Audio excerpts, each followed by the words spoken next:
In the near term, risks to inflation are tilted to the upside and risks to employment to the downside.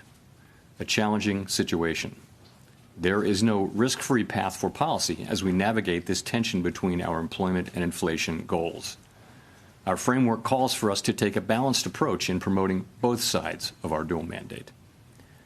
With downside risks to employment having increased in recent months, the balance of risks has shifted.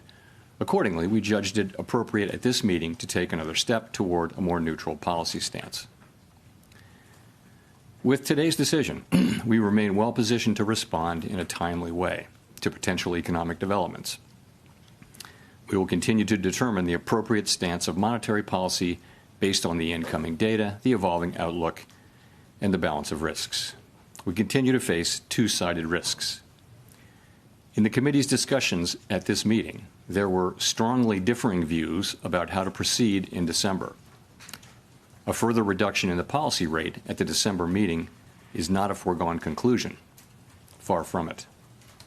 Policy is not on a preset course. At today's meeting, the committee also decided to conclude the reduction of our aggregate securities holdings as of December 1. Our long-stated plan has been to stop balance sheet runoff when reserves are somewhat above the level we judge consistent with ample reserve conditions. Signs have clearly emerged that we have reached that standard. In money markets, repo rates have moved up relative to our administered rates, and we have seen more notable pressures on selected dates, along with more use of our standing repo facility. In addition, the effective federal funds rate has begun to move up relative to the rate of interest on reserve balances. These developments are what we expected to see as the size of our balance sheet declined and warrant today's decision to cease runoff. Over the 3.5 years that we've been shrinking our balance sheet, our securities holdings have declined by $2.2 trillion. As a share of nominal GDP, our balance sheet has fallen from 35% to about 21%. In December, we'll enter the next phase of our normalization plans by holding the size of our balance sheet steady for a time, while reserve balances continue to move gradually lower as other non-reserve liabilities, such as currency, keep growing. We will continue to allow agency securities to run off our balance sheet and will reinvest the proceeds from those securities in Treasury bills, furthering progress toward a portfolio consisting primarily of Treasury securities.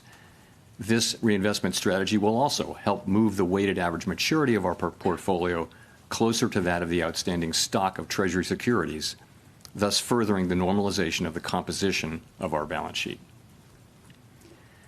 The Fed has been assigned two goals for monetary policy: maximum employment and stable prices. We remain committed to supporting our maximum employment, bringing our inflation sustainably to our 2% goal, and keeping longer-term inflation expectations well anchored. Our success in delivering on these goals matters to all Americans. We understand that our actions affect communities, families, and businesses across the country. Everything we do is in service to our public mission. We at the Fed will do everything we can to achieve our maximum employment and price stability goals. Thank you. I look forward to your questions.